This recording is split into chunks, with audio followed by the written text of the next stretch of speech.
sezione, cioè la più antica, è costituita da una cistallittica, grosso modo misura 2 metri per mezzo metro circa, e in origine era coperta da una piattabanna.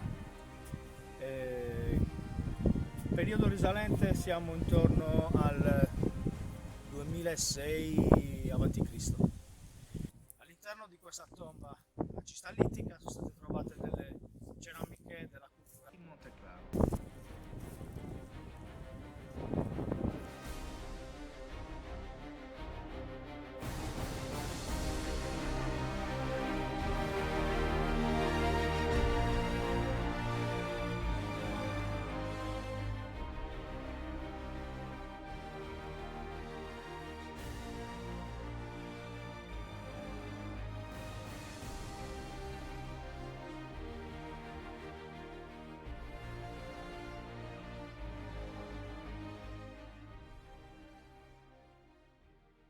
Potete ammirare la stele. Questo tipo di stele normalmente non si trova qua nel Sud Sardegna, è una rarità. Infatti si possono trovare diverse tombe di giganti con questa tipologia di costruzione di stele, soprattutto nel Nord Sardegna. L'esedra però, come potete notare, anch'essa è fatta con ortostati. La stele purtroppo risulta essere molto danneggiata.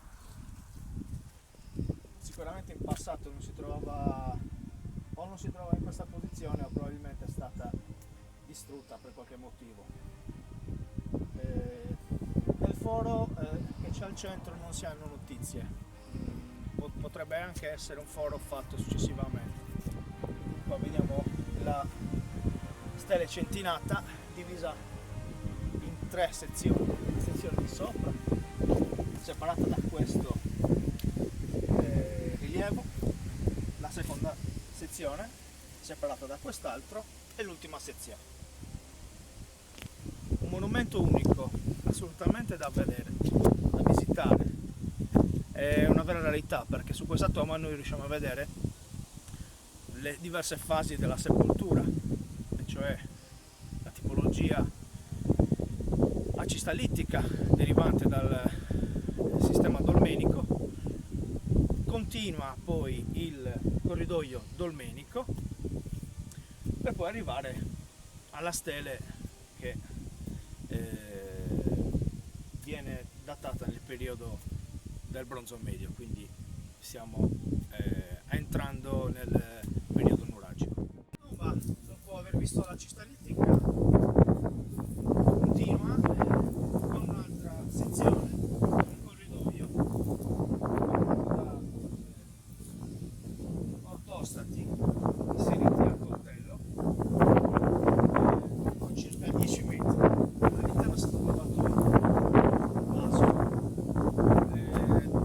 tendenzialmente fa risalire l'epoca della tomba, quindi ultimata sia con l'esedra che con la stele, grosso modo al Bronzo Medio, 1700 a.C. Bene, siamo alla fine di questa gita. La visita alla tomba è stata un'avventura fantastica, ripercorrere la storia del culto dei nostri antenati. Vi consiglio vivamente di venire a vederla perché è imperdibile, un sito fantastico. Questo è tutto dalla Sardegna vista dall'alto a Sibili.